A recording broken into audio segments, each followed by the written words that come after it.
2022 నాటి ముంబై డ్రగ్స్ కేసులో narcotic bureau దర్యాప్తు స్పీడప్ చేస్తోంది. ఈ కేసులో ప్రముఖ నటి శ్రద్ధా కపూర్ సోదరుడు సిద్ధార్థ్ కపూర్ ని ప్రశ్నించడం సంచలనంగా మారింది. ముంబై ఘట్కోపర్లోని యాంటీ నార్కోటిక్ సెల్ కార్యాలయంలో ప్రముఖ సినీ నటి శ్రద్ధా కపూర్ సోదరుడు సిద్ధార్థ్ కపూర్ను అధికారులు 5 గంటలకు పైగా ప్రశ్నించారు. 252 కోట్ల రూపాయల విలువైన డ్రగ్స్ కేసులో సమన్లు జారీ చేసిన యాంటీ నార్కోటిక్ సెల్ అధికారులు వివిధ అంశాలపై ప్రశ్నించారు. ఇదే కేసులో సోషల్ మీడియా ఇన్ఫ్లుయెన్సర్ ఒర్హాన్ అవత్రామణికి కూడా సమన్లు జారీ చేయగా గత గురువారం ఒర్హాన్ విచారణకు హాజరు కాలేదు. ఈ నేపథ్యంలోనే అతన్ని ఇవాళ విచారణకు హాజరు కావాల్సిందిగా యాంటీ నార్కోటిక్ సెల్ ఆదేశాలు జారీ చేస్తుంది.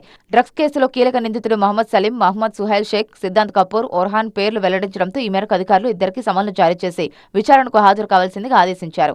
అయితే సుహైల్ షేక్ భారత్ తో పాటు విదేశాల్లో విలాసవంతమైన డ్రగ్ పార్టీలను నిర్వహించినట్టు వెల్లడించారు. ఈ పార్టీలకు సినీ ప్రముఖులు, సెలబ్రిటీలు తరచూ హాజరవుతుంటారని తెలిపాడు. ఇదంతా మాఫియా డాన్ హాజరైనట్టు వెల్లడించడం షాక్ ఇచ్చింది. ఇక 2022లో 252 కోట్ల రూపాయల విలువైన డ్రగ్స్ కు సంబంధించి స్మగ్లర్లను ముంబై పోలీసులు అరెస్టు చేశారు. అప్పటి నుండి ఈ కేసు దర్యాప్తు కొనసాగుతోంది. అయితే ప్రధాన నిందితుల సమాచారం ఆధారంగా శ్రద్ధా కపూర్ సోదరుడు సిద్ధార్థ్ కపూర్ పేరు తెరపైకి రావడం చర్చకు దారితీసింది.